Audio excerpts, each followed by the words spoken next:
Session 7 दुख उठाने के योग्य। कहानी की भूमिका इस प्रकार से है।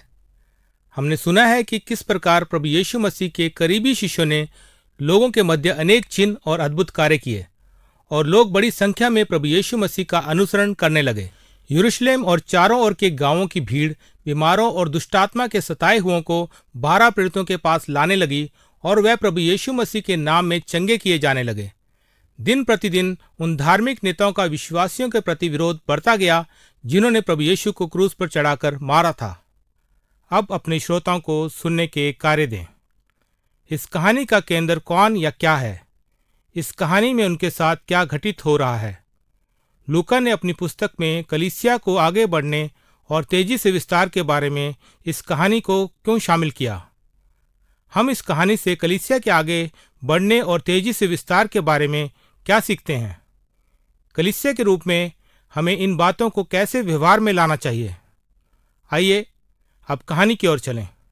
धार्मिक नेताओं का क्रोध और ईर्ष्या इस स्तर तक बढ़ गया कि वह कलीसिया को चुप करवाना चाहते थे। इसलिए उन्होंने 12 प्रेरितों को पकड़ा और बंदी गृह में डाल दिया। परंतु उसी रात को परमेश्वर के एक स्वर्गदूत ने बंदी गृह के द्वार खोल दिए और प्रेरित बाहर लाए गए।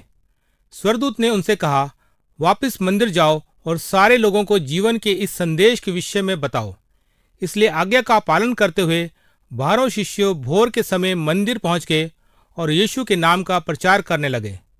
परंतु इन धार्मिक नेताओं को इस बारे में कोई भी जानकारी नहीं थी।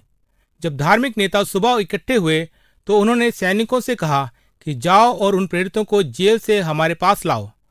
परंतु सैनिकों ने वापस आकर धार्मिक नेताओं से कहा, हमने जेल के बंद दरवाजों पर पहरेदारों को पाया, परंतु जब हमने दरवाजे खोले तो अंदर कोई भी नहीं था। और धार्मिक नेताओं में से कोई भी नहीं जानता था कि अब क्या किया जाए। उसी समय किसी ने आकर उन्हें बताया, जिन मनुष्यों को आप लोगों ने बंदी बनाया था वह तो मंदिर में पहुंचकर शिक्षा दे रहे हैं। इसलिए धार्मिक नेताओं ने पुनः सैनिकों को उन्हें पकड़ लाने को भेजा, परंतु उन्होंने उन पर कोई दबाव नहीं डाला क्योंकि उन्हें डर था कि कहीं भीड़ उन पर आक्रमण ना कर दे। जब सैनिक प्रेरितों को धार्मिक नेताओं के पास लाए तो सभा के प्रमुख ने कहा, हमने तुम्हें उस नाम का प्रचार करने को मना किया था, परंतु तुम लोगों ने आज्ञा का पालन नहीं किया। तुम लोगों ने प्रभु यीशु मसीह की शिक्षाओं को पूरे शहर में फैला दिया है। आप लोग चाहते हो कि इस आदमी अर्थात प्रभु यीशु मसीह के कारण हमारे विरुद्ध बलवा हो। पतरस और प्रेरितों ने उनसे कहा, हमें परमेश्वर की आज्ञा का पालन करना है, किसी मनुष्य का नहीं। हमारे पूर्वजों के परमेश्वर ने प्रभु यीशु मसीह को मृतकों में से जीवित किया। ये वही प्रभु यीशु मसीह है जिसे तुमने क्रूस पर चढ़ा दिया था।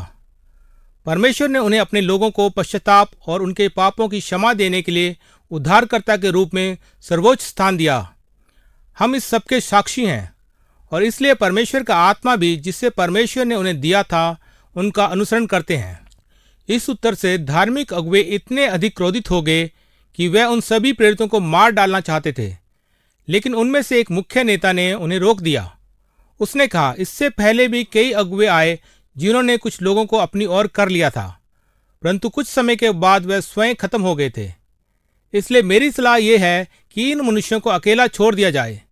यदि उनका संदेश मनुष्य की ओर से होगा तो वह लोग अपने आप खत्म हो जाएंगे, परंतु यदि उनका संदेश परमेश्वर की ओर से है तो आप उन्हें रोक नहीं पाएंगे, यहाँ तक कि आप लोग परमेश्वर के विरोध करने वाले होंगे। धार्मिक नेताओं ने इस सलाह को मान लेने का निर्णय लिया, परंतु पहले उन्होंने प्रेरितों की पिटाई की और आज्ञा दी कि प्रभु यीशु मसीह के विषय में प्रचार करना बंद करें।